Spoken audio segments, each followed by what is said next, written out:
Hello, എന്തൊക്കെ വിശേഷം? എല്ലാവർക്കും സുഖമല്ലേ? ഞങ്ങൾക്ക് ഫാബ്രിക് പെയിൻറ്റിൻ്റെ ക്ലാസ് തുടങ്ങി. അപ്പോൾ ഞാൻ വിചാരിച്ചു നിങ്ങൾക്കും കൂടിയും കാണിച്ചു തരാമെന്ന്. അപ്പോൾ നമുക്ക് എന്തൊക്കെയാണ് വേണം നോക്കാം. ഫസ്റ്റ് മല്ലു ക്ലോത്ത് വേണം, പിന്നെ ഒരു 000 ബ്രഷ് ആട്ടോ. ബ്രഷ് തിരഞ്ഞെടുക്കുമ്പോൾ എപ്പോഴും നല്ല ബ്രഷ് നോക്കിയെടുക്കുക, നല്ല ബ്രാൻഡ് തന്നെ നോക്കിയെടുക്കുക. അതുപോലെ തന്നെ ഫാബ്രിക് പെയിൻറ്റും നല്ലൊരു ബ്രാൻഡിൻ്റെ പെയിൻറ്റ് തിരഞ്ഞെടുത്താൽ നമുക്ക് നല്ല വൃത്തിക്ക് വർക്കുകളൊക്കെ ചെയ്യാം.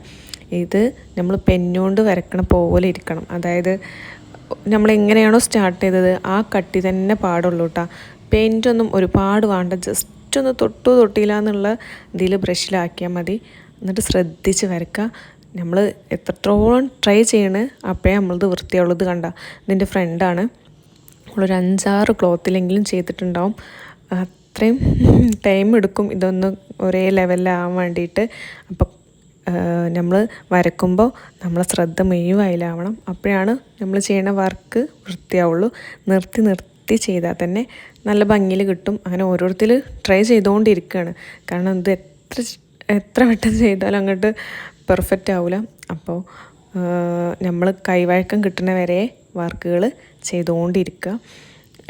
ഇത് ഓരോരുത്തർ ചെയ്ത് ഞങ്ങൾക്ക് ഇങ്ങനെ കാണിച്ചു തരാം കേട്ടോ.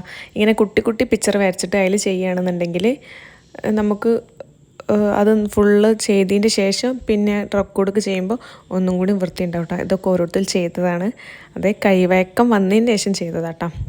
എന്നാലും അവിടെ ഇവിടെയൊക്കെ ഓരോ കട്ടി കൂടുതൽ ചെറിയ മിസ്റ്റേക്കുകളൊക്കെ ഉണ്ടാവും. പക്ഷെ കുഴപ്പമില്ല, എല്ലാവരും നല്ല വൃത്തിക്ക് ചെയ്തിട്ടുണ്ടായിരുന്നു. ഇത് പിന്നെ ഞാൻ ഡോട്ട് ഔട്ട് ലൈൻ ആട്ടോ. ഇത് കട്ട് ഔട്ട് ലൈന്, ഇതിൻ്റെ പേര് അതാണ്. ഈ പിക്ചറാണ് ഞാൻ എടുത്തത്. ഭാഗ്യത്തിന് ഇത് നന്നായിട്ടുണ്ടായിരുന്നു. കാരണം ഒറ്റ വട്ടം ചെയ്തപ്പോൾ തന്നെ പെർഫെക്റ്റ് ആയിട്ട് കിട്ടി. താങ്ക്